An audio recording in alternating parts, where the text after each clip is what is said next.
My name is Caroline Parker, 34 years old, living in an elegant, white-roofed house in a quiet suburban neighborhood of Austin, Texas.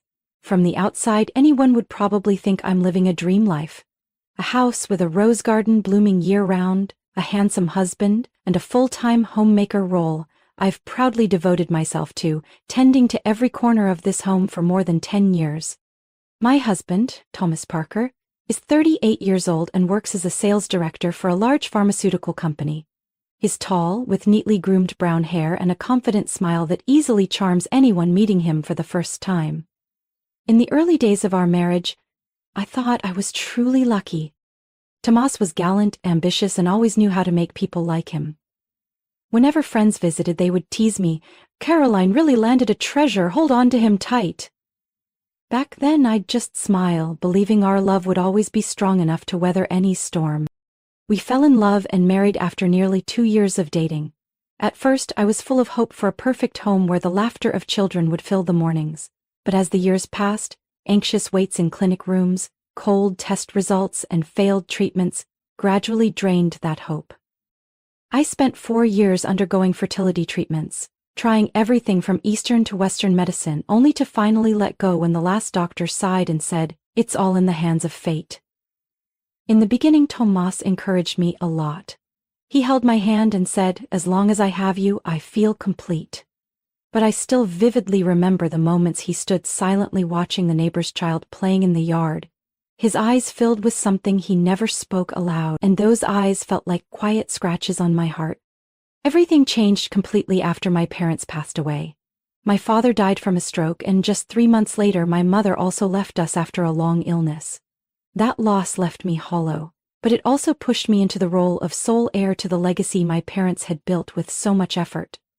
A small but solid real estate company, along with several apartments and savings I never expected. That money was enough for Thomas and me to elevate our lifestyle. We moved into our current home, bought a new SUV, and vacationed at least twice a year at luxury resorts in Florida or California. I started to notice Tomas's gaze changing, not so much at me, but at everything around me. That was when I first felt a vague unease I couldn't name. People around us still saw us as the perfect couple. The glamorous check-in photos, the expensive wine parties, the envious well-wishes whenever I posted something on social media. All of it was like a curtain covering the nights I lay awake listening to my own lonely sighs. Sometimes I wondered, could material abundance be quietly eroding something that once felt so solid between us? But then I'd reassure myself that maybe I was just being overly sensitive. Thomas still appeared to be the ideal man in our friends' eyes, still said sweet things to me in front of others. But I couldn't help noticing the growing distance in his gestures. The times he smiled, but his eyes no longer held that warm light they once did. And inside this fully equipped house, I sometimes felt like a stranger in my own life. I never expected that the fortune I thought was a gift from fate would be what pulled me into an undercurrent I never saw coming. In the months after we moved into our new house, I began to see more changes in Thomas. He no longer seemed eager to come home. The cozy dinners that used to be our routine were replaced by curt text messages. "I'm busy with work. Don't wait for me for dinner." At first I tried to convince myself it was just a tough phase at work. But over time, his explanations became so repetitive they felt hollow, and I couldn't stop my heart from tightening with a growing sense of unease. These days, Thomas came home late almost every night. Many evenings, it wasn't until the clock struck 10 p.m. that he'd walk in the door, looking tired, but, strangely, his eyes sparkled with an odd excitement. On some nights, when I gently asked, "Is everything okay at work?" Thomas would give a faint smile and say, "Just a lot of new projects, don't worry." But the indifference in his tone only made me more anxious. What troubled me most was his phone. Thomas no longer left his phone on the table like before. He always kept it on him, and when a call came in, he would quickly step out onto the balcony or down to the garage, avoiding my gaze. Sometimes I heard him talking in such a low voice it was almost a whisper. Though he used to share everything with me, work, calls, and even casual chats with colleagues, once, when I unexpectedly stepped out onto the balcony, he hurriedly ended the call and forced a look of calm. That was a client, big contract tomorrow. But I'd heard clearly, A woman's voice on the other end. Soft, laughing. It didn't sound like any client he'd ever mentioned. Thomas also stopped showing me his monthly credit card statements like he used to.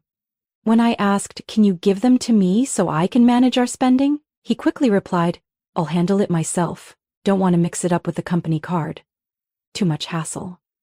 His face showed a flicker of irritation that stunned me. It was the first time in our marriage he seemed annoyed when I asked about finances, something we had always agreed would be completely transparent.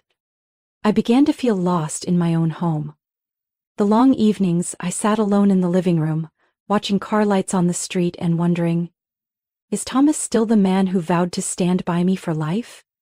I kept telling myself to trust him, to give him time. But night after night, the doubt inside me grew like a dark cloud I couldn't push away. One weekend evening, Thomas unexpectedly took me to a company party, an event he no longer mentioned as often as he used to. The atmosphere sparkled with golden lights and soft music. Thomas laughed and chatted with everyone as if nothing was wrong. I tried to blend in, telling myself to let go of my suspicions. But then, as I stood alone near the wine bar, I happened to overhear a conversation between Thomas and a colleague. Thomas leaned toward the person, his voice dropping. "The project in San Antonio is almost wrapped up. After that, I'll have more freedom." The colleague chuckled softly. "You're really discreet about it. Did you leave any trace?" Thomas took a sip of wine, his eyes flashing with something I couldn't tell was worry or excitement. "Don't worry, everything is under control." San Antonio? I had never heard Thomas mention any project there. That city is over 100 miles from Austin. Not a place he usually works. My heart pounded, trying to swallow the wave of anxiety rising inside me. I couldn't bring myself to move. That night, on the way home, Thomas held my hand, still the gentle husband everyone admired. But I no longer felt any warmth in that hand, and I knew the doubt in my heart could no longer be pushed aside. I thought I was calm enough to face the changes in Thomas, but then a phone call from my best friend, Allison, rekindled the fire of suspicion I had tried so hard to extinguish these past days. Allison had been my friend since college and now worked at a media company in Houston. That day, just as I set my teacup down on the table, the phone rang. Her voice came through, a bit hesitant but full of concern. "Caroline, I need to tell you something. Last week I was on a business trip in San Antonio. I'm not entirely sure, but I saw Thomas." I froze, gripping the phone tightly. "What did you say?" I kept telling myself maybe I was mistaken, but it was definitely Thomas. He was sitting in a small cafe near the bus station with a blonde woman, younger than you. They seemed pretty close. I don't want to jump to conclusions, but it didn't feel right at all. I felt my throat tighten, my heart beat pounding like it would burst from my chest. I forced myself to stay calm and thanked Allison for telling me. That night I sat by the window, staring out at the peaceful night sky while my heart churned. So many questions rushed in at once. Who was that woman? Why was Thomas hiding this from me? And why did everything seem to match the signs I'd seen all this time? 3 days later, Thomas unexpectedly came home earlier than usual. His face lit up unusually bright as he walked into the house, and before I could say anything, he spoke up. "I think we need some time for just us.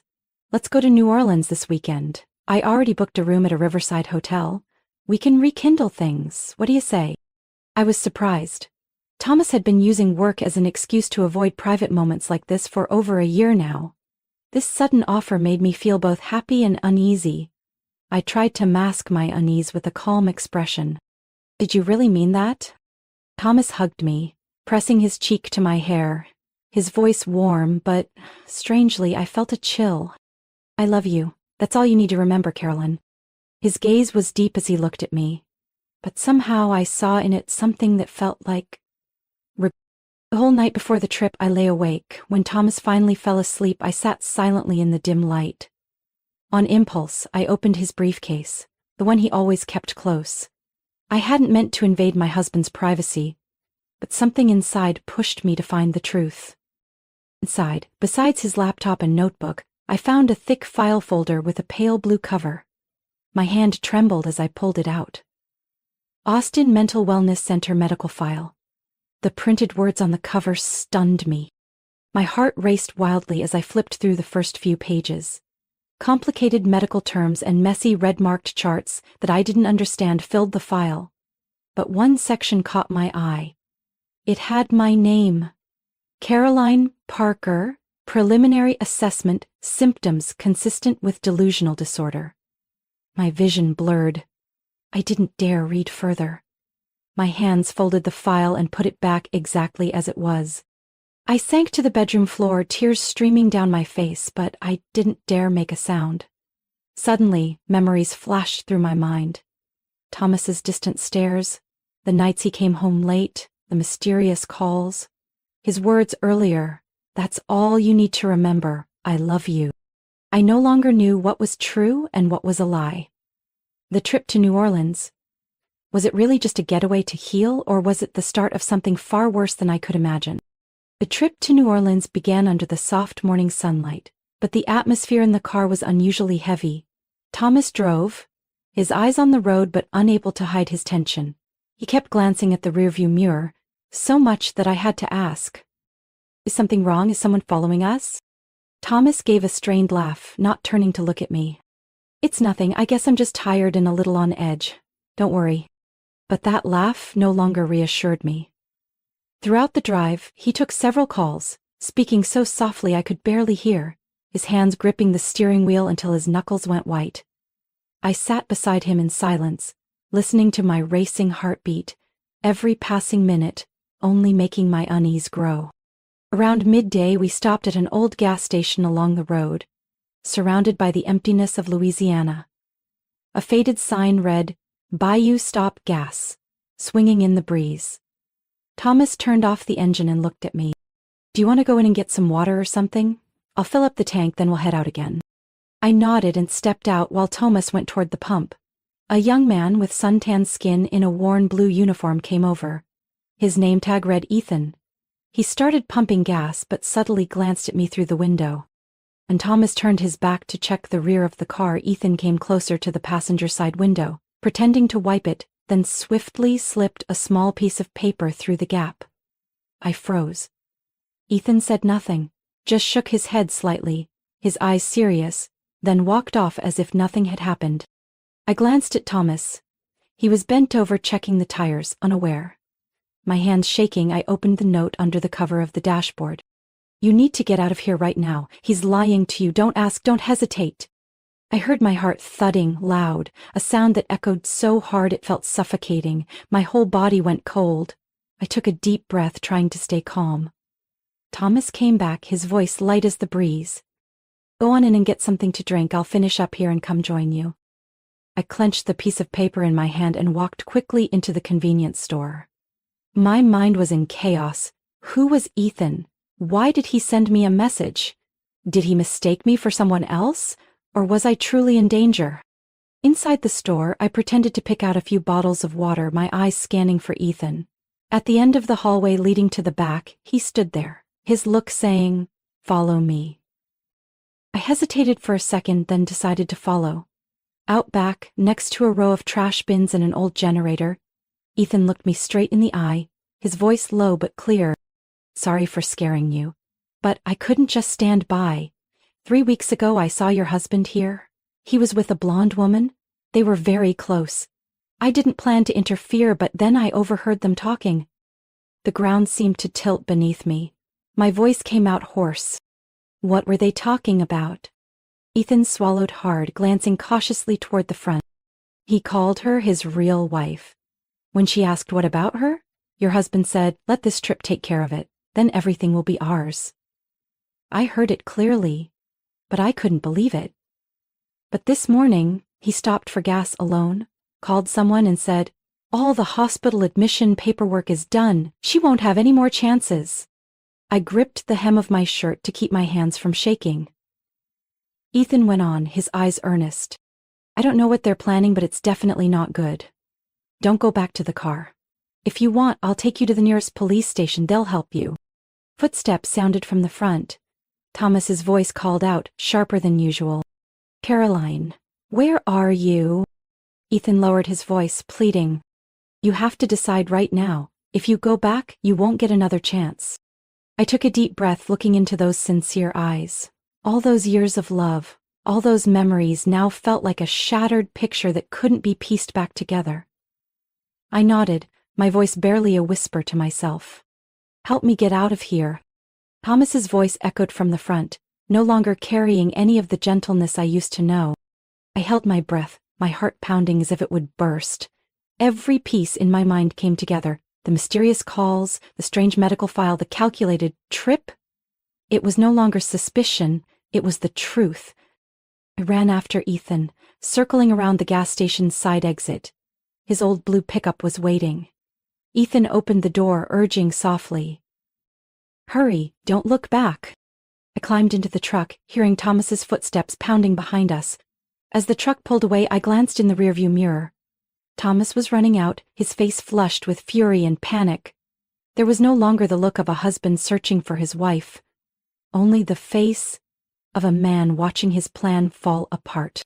The old truck roared to life, kicking up dust as it left the gas station, leaving Thomas behind. I sat trembling beside Ethan. He glanced at me, his voice steadying. The police station's only about 30 miles from here. Hang in there.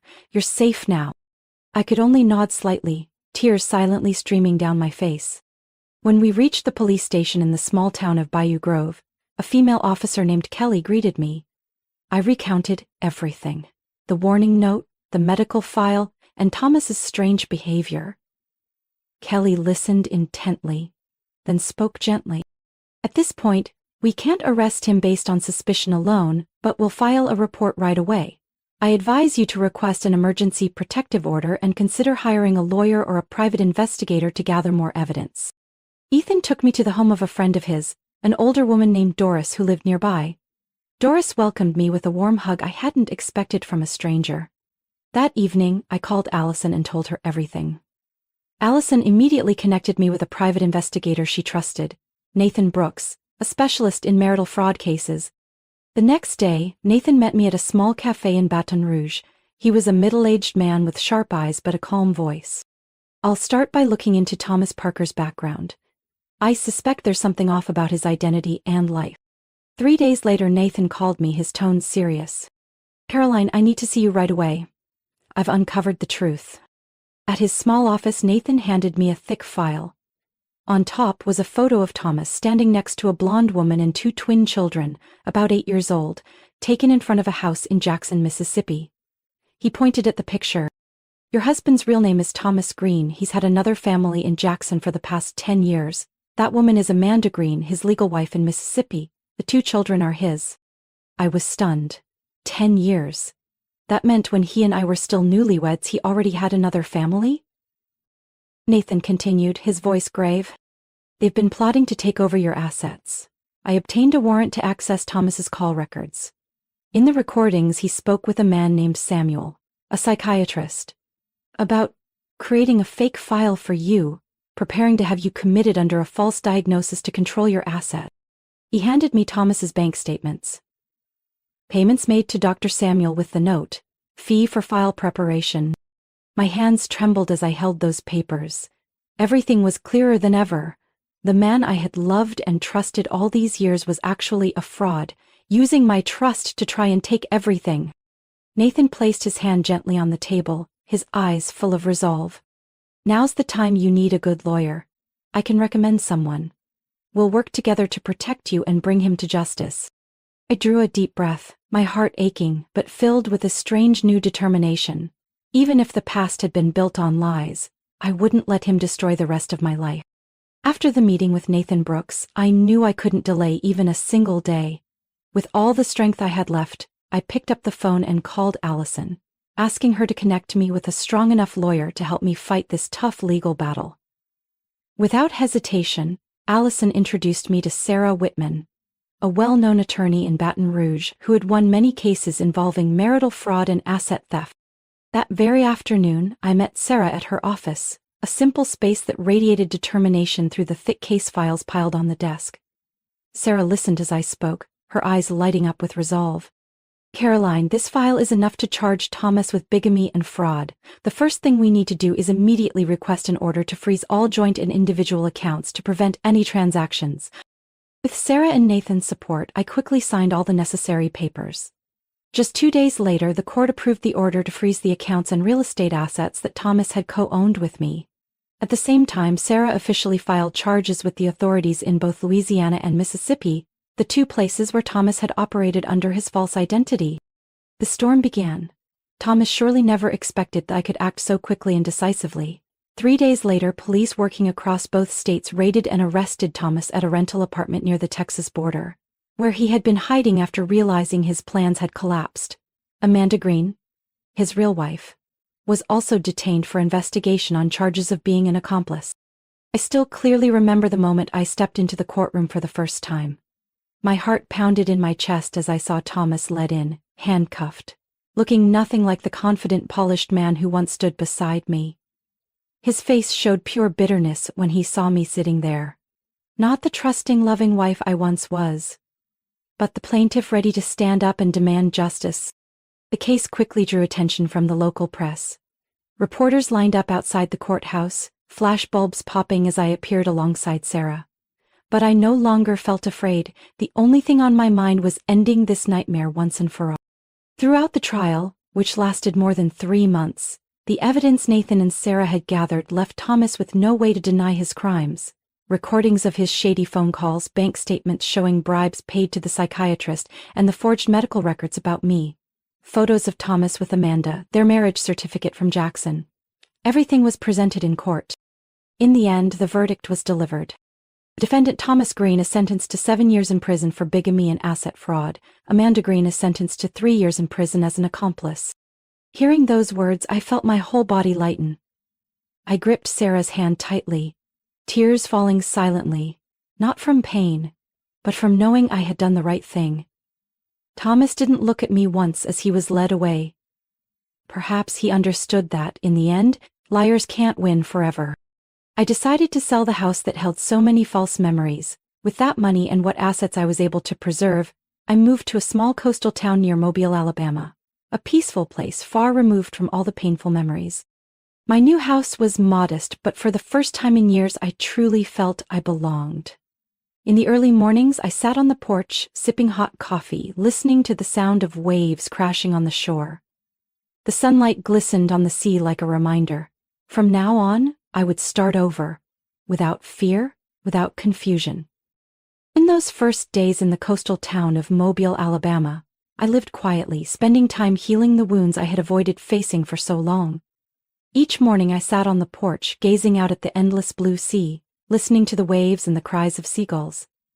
One afternoon, wandering through the town center, I saw a flyer posted outside the library. Support group for victims of marital fraud and emotional abuse. Share and heal together. I don't know why, but I stood there for a long time. That night I couldn't sleep, thinking of women like me. Those who might still be trapped in fear, unable to find a way out. The next morning, I went to the community center and signed up. For the first time, standing before a group of strangers, I told my story.